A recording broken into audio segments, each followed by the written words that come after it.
Welcome to the Page by Page Book Club. I'm your host, Paige Imprint, and I bring you weekly book club meetings wherever you get your podcasts. We're back! Yes, it's another week of book club. Another week to just chat bookish things to an empty room, and what more could I ever possibly want? Nothing. I'm living the dream, and I'm recording in the middle of the day, not the middle of the night. And y'all, I really am living the dream. I'm so happy.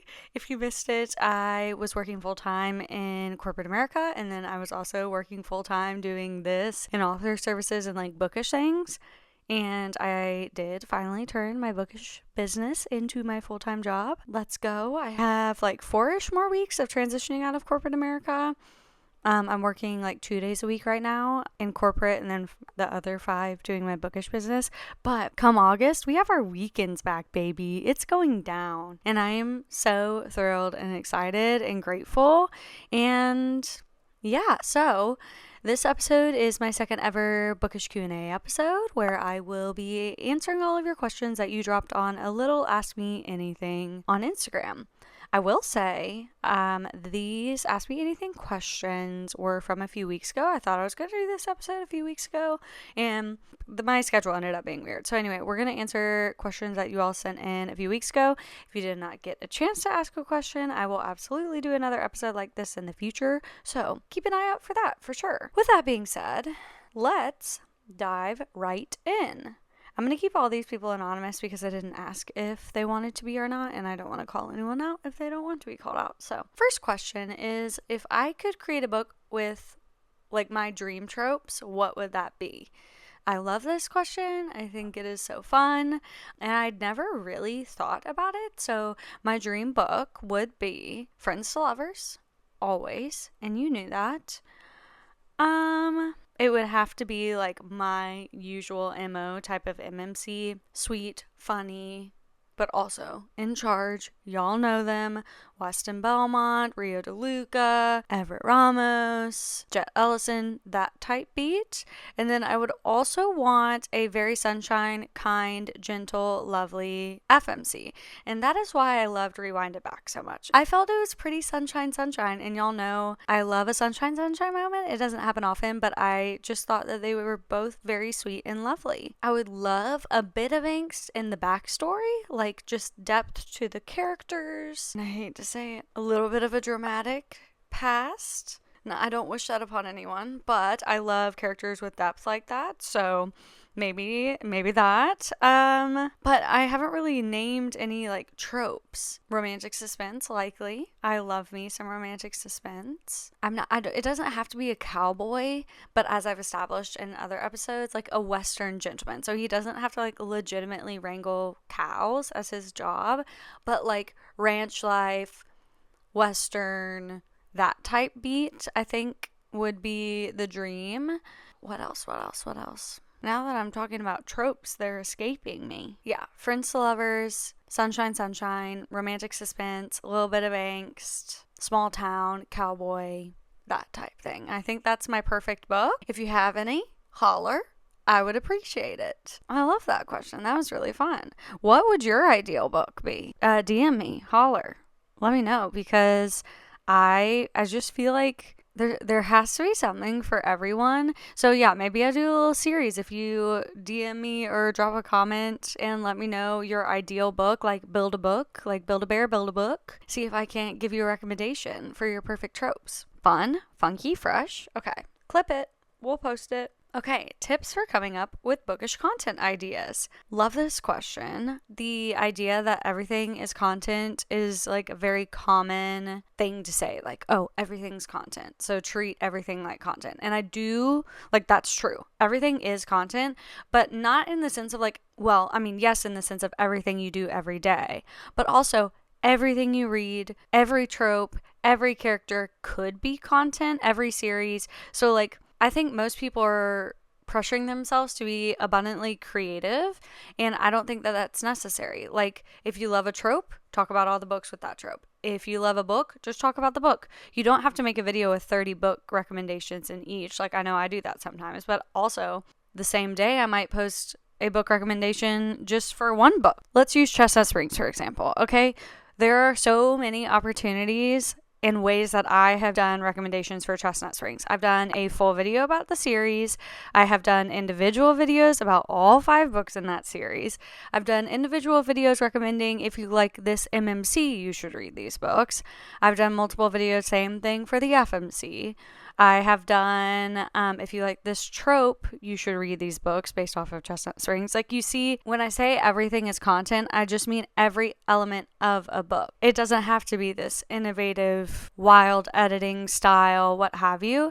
And then I always recommend to people, it's like whatever you either A, love to watch, or B, wish you could watch. Make that content, because there are a few things in my videos that I do in particular because I'm like, man, I wish more people did this in their videos, and I think this would provide me the best value as a reader, as a viewer, as someone stumbling across this video or searching up this trope and my video popping up, like what would provide them the most value. And I try to use that mindset with all of my content as well. When I say everything is content, from the characters to the book itself to the series to the tropes to quotes to like side characters, like the setting, every little bit can be turned into a video. And so I would milk your books for all it's worth. And then if a video performs well 6 months ago, remix it. Don't do it bar for bar, like word for word, but it's like, do it again. Maybe you'll have more recommendations this time or something different. So anyway, does that help? I hope so. That's kind of how I do it. Someone asks for a single mom book recommendation with a dark past. I'm looking at my shelves here. Broken Harbor by Catherine Cowles is going to be a single mom with a dark past. She is like kind of living under the radar in a small town, owns a bakery.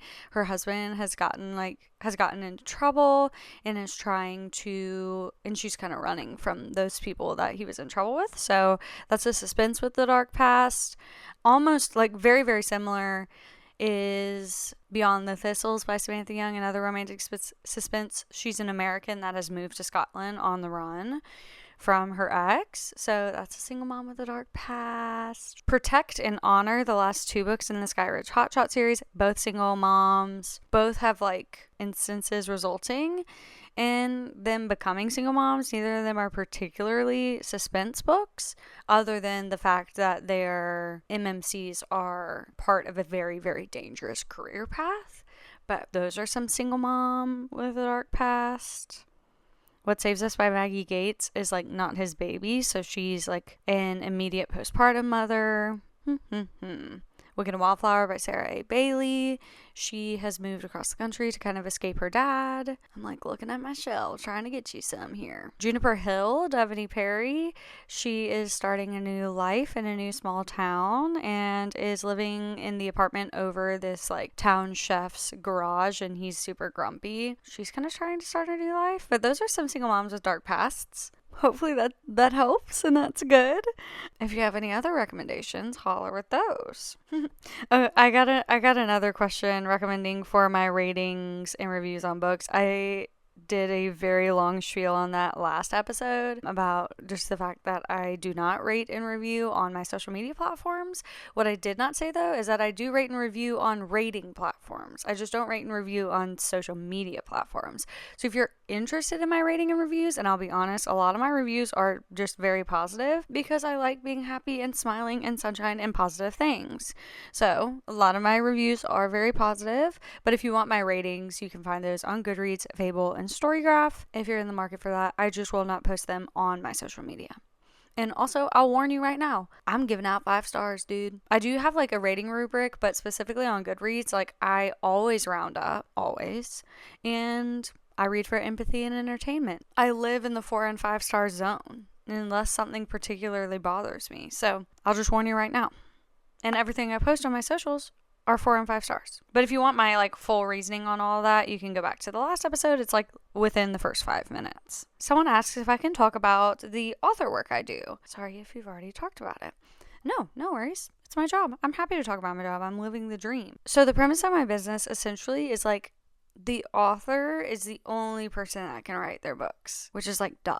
But it's like other people can run other elements of their business while they pour their effort into writing the books. And so what I do is I help authors take a look at their business from like a very high level understanding of like what are the pieces they have in play, what systems are working, what systems are not working, how do we optimize those system, what is top priority, what is being of detriment, what is causing them stress, like all of these things, and do kind of a audit on their business. It's a whole big intense process, and from there we decide strategically like what are the things that would make sense for me to take on from your business or someone else to take on from your business, and kind of alleviate your stress a little bit. Not only alleviate your stress, but be sure that you are doing things that make sense for your business, that help you grow, that help you achieve your goals, strategically planning out releases, like all of those things. So there's not much I don't do. I used to say I don't do social media. That's becoming increasingly untrue, but it has to just kind of make sense with where I'm fitting in the business. So I do influencer relations for some people. I do data and calendar and communication management. I do some social media management. I do alpha beta reading. Really, your wish is my command. So that's kind of my author business. I have a little bit of availability opening up, but I am almost full, which is kind of wild, but it's very exciting, and I love everyone I work with, and it's just a dream come true. I love doing this as a job. I just think it's the coolest thing ever. So someone asked for my overrated, perfectly rated, and underrated books by authors, and I've done this before, and as you all know, I will not tell you my overrated books because I only do positive content, and none of my girls are overrated. They just couldn't possibly be overrated. But how about I do my first, favorite, and next books by authors? Would that work? I think that would be good. It's kind of the same thing. Not really, but also kind of. Okay. I'm just going to go through my shelves and see the people I can find. We'll start with Elsie because she's right in front of me. My first Elsie Silver book was Flawless. I started the Chestnut Spring series from the top. My favorite, I would have to say, is Wild Eyes. I love Weston. I love Skylar. I love the plot of that story. I just think it's great. So Wild Eyes is my favorite Elsie Silver book. Catherine Cowles is right here. My first Catherine book was Whispers of You, and crazy enough, when I was pulling up my archives for this episode, I realized that I read Whispers of You a year ago today. Crazy, because y'all know how I'm on that Catherine Cowles train. So Whispers of You was my first. Oh, I didn't do my next for Elsie Silver. My next is going to be her next release because I'm all caught up on her backlist. Okay, Catherine. My favorite Catherine book is, I think, Fractured Sky from the Tattered and Torn series. I just love that book. I love it. I love it so much. I think the characters are so unique. Top notch. And then my next is going to be Chasing Shelter. I'm all caught up on her backlist. My first Victoria Wilder book was Peaks of Color, the very first book in her Riggs family series. My favorite is, this one's really hard. Probably Bourbon and Lies. Probably. But Bourbon and Secrets is like right there. Bourbon and Proof is my favorite Marriage of Convenience book. Hide and Peak is incredible. So yeah, unreal. I love it. And then my next Victoria book is going to be her next series. So love that. Molly Goins. My first Molly book was Despite It All. And I love that book. My favorite book is also Despite It All. Well, yeah. Despite It All, Picture Us, and Coach Me are all like hand in hand, neck and neck. And my next read is going to be my reread of Coach Me because I alpha read that and I will be back to read the arc. So, love Devaney Perry. My first Devaney book was Indigo Ridge. My favorite, I've read like 28 books by Devaney. I think my favorite, Sable Peak. I just did my reread of it. I wept. I just love it. It's everything to me. So we'll go with Sable Peak. My next book is going to be her new series that's coming out later on this year. Oh, wait. My favorite is Shield of Sparrows. Sorry. I'm staring right at it. I don't know how that happened. Okay, one more. Samantha Young. First Samantha Young was Beyond the Thistles, but I do not recommend you doing it that way. Please. I keep saying this online. You need to read the Adair family series first. And so again, my favorite is Here With Me, the first book in the Adair family series. But my next book by her, she is releasing a brand new romantic suspense series, and I think it's my most anticipated read of the year. One of my other questions, we'll just jump into that. Okay, yes. What is my most anticipated read through the rest of the year? Samantha Young's new romantic suspense series. I love the way Samantha writes romantic suspense. I love it. I love it. I think her Adair family series just will always be a top series of all time for me. It's unreal. They're all set in Scotland. And then the Highland series is set in the same small town that the Adair family series is, and the Adairs make a ton of cameos in it, which is so fun, and that series is great. But we are moving to the Scottish Isles now instead of the Scottish Highlands for her brand new series. The first book is called Half Light Harbor, and I am just... This is not sponsored. I'm just so excited about it. Nothing has ever been sponsored on this podcast, but I feel like I'm like going on and on about this book. Yeah. So I am just so excited to be back in a Samantha Young romantic suspense world. So that's very anticipated for me. The final book in the Sparrow Falls series is very anticipated for me. I'm trying to think of like what else is coming out this year. I don't know that we have any other like confirmed dates of books that I haven't read yet. Oh, well, y'all, I have Reckless Roses and Vice and Violet sitting in my Kindle library. She is sitting there waiting to be read by me, and I am telling you, I am not in an emotional state to it.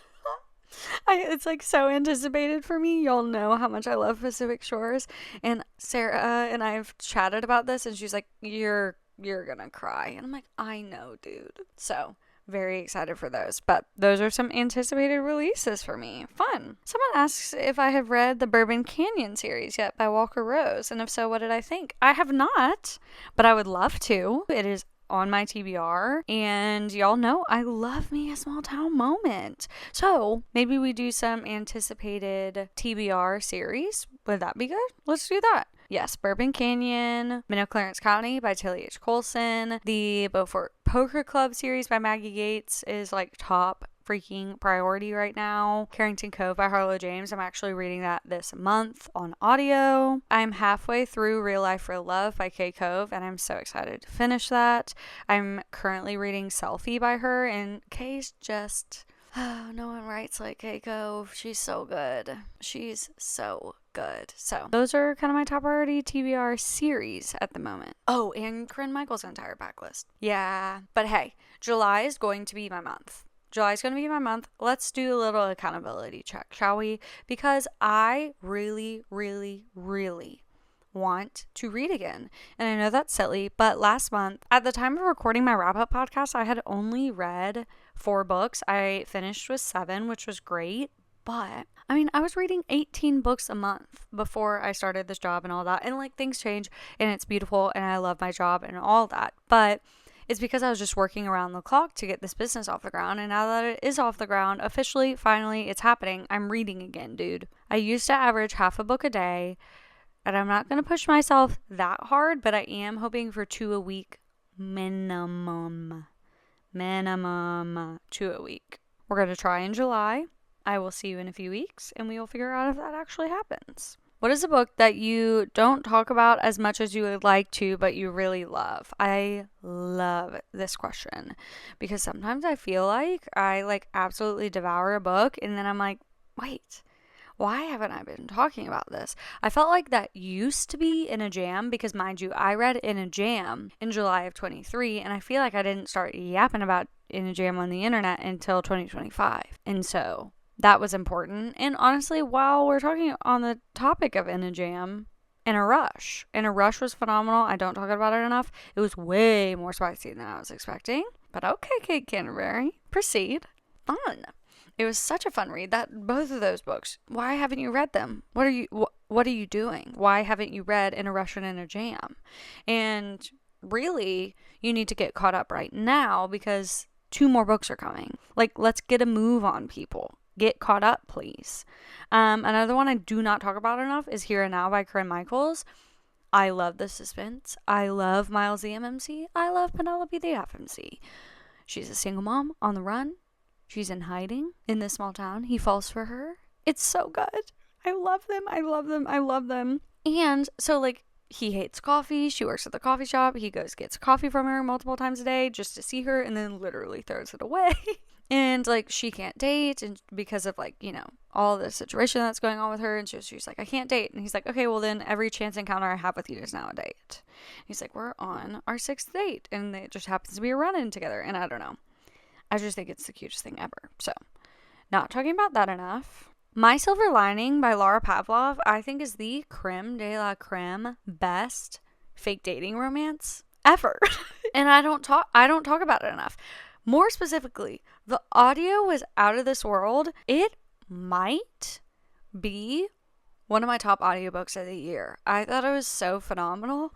I love that story. It is like if an alien arrived on planet Earth and was like, I need the perfect romance book, like just quintessential small town, wraps up the small town romance reading experience in a book, it would be My Silver Lining. I don't know why I don't talk about this book more, but it is so good.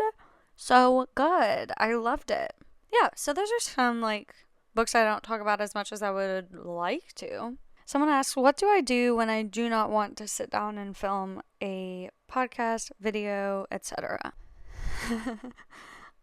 I do it anyway. I know that some would say that that's not the right thing to do, especially in an effort to eliminate or avoid burnout. However, this is my job. And to an extent, I think the way that you continue on your content creation journey is to do it anyway. Especially if you're in the market to make it your career in some capacity. I say you just have to put one foot in front of the other and do it anyway. Do it tired, do it uninspired, do it frustrated. Give 100% of what you have to give. So you don't have to have 100% in the tank, but if you have 20%, you better give your 20%. If you have 110%, you better give 110%. But that's kind of just how I approach life, is like, I'm going to give this all I have, 100% of what I have to give. And it's an effort to have this as my job. And now this is my job. And I'm living the dream. And I am crying on the internet because I'm so grateful. It's just like, yeah. So my advice for like, what do I do when I don't want to record is like, do it anyway. Do it uninspired, do it tired, do it without ideas, because showing up, consistency, community, like that's what matters. So I know it's not the greatest answer. Now, there's nothing wrong with taking a break. There's nothing wrong with stepping back. Like truly, truly, truly. Like I used to post 3 times a day every day. I'm consistently doing 2. I eliminated vlogs. That's a whole thing. I'm not doing them anymore. They were such a heavy daily lift, and they weren't engaged with very well. Anyway, y'all didn't ask about that, but I know some of y'all are religious vlog watchers, and I still will vlog, just not every single day. So anyway, that's a whole other thing. But like, you can take a step back. You can take a breather, you can take a break, but if you are in the market to maybe pursue this as a career, I would just one foot in front of the other every day, even if it's slow, even if it's heavy, even if it's hard. That's my advice on that. What book or series would you love to see adapted into a television series or movie? Great question. I've answered similar ones before, but I think that there's no better series to be adapted into a movie or television series than The Bourbon Boys by Victoria Wilder. I just think it is prime television. Prime television, primed for the big screen. And then also, I really, really do feel like Molly Goen's series, The Boston Blues, would be the next Friends if it were adapted into television. The found family, the humor, the characters, like just everything about it. I think it has all of the makings for a relatable 20s, 30s television show. I don't know why. So for more of a drama, I would recommend, or I would want to see The Bourbon Boys, but for more of a like sitcom, Friends style, like you're still like, emotionally attached and there's all these things, I would say The Boston Blues by Molly Goins would be complete and utter perfection. Okay, I'm gonna do one more. I know this episode is a bit short, but I'm gonna be honest. I'm recording this episode yesterday if you're listening to this on release day, so you girls gotta edit. Okay. The last question is, what am I currently reading? What a lovely question. I am currently reading, I just finished Honor by Danielle Baker today, and I am switching to a new audiobook. I haven't decided yet. I think I have a few in my Penguin Random House audio app. I was actually just in a fight with this app and I had to cut it out because I thought I had problematic summer romance in here, and that did not look to be true. But I do have one golden summer in here, and I do really want to read that. So I think that might be my next read. I really do want to read problematic summer romance though, but it's saying I don't have it downloaded, or I don't know really what's happening. I can't quite tell, but yes, I think that will be my next audiobook is One Golden Summer, and I have a feeling I'm going to be obsessed with it, so prepare. And then on ebook, I am reading Hank by Tilly H. Colson. I'm so excited. I'm going to start it tonight. It's going to be beautiful. So those are my current reads, and that's going to be it for this episode, I think. A little quick episode for you, but better than no episode. And I'm going to stop recording, and then I'm going to edit this right now. So if you're not, hello from yesterday. I hope you are having an absolutely incredible summer so far, and that your summer reading by the pool is everything you dreamed for it to be and more. If not, if you have not read by the pool yet, you need to. You deserve it. Do it. And yeah, thank you as always for spending your time with me, and I'll see you in the next one.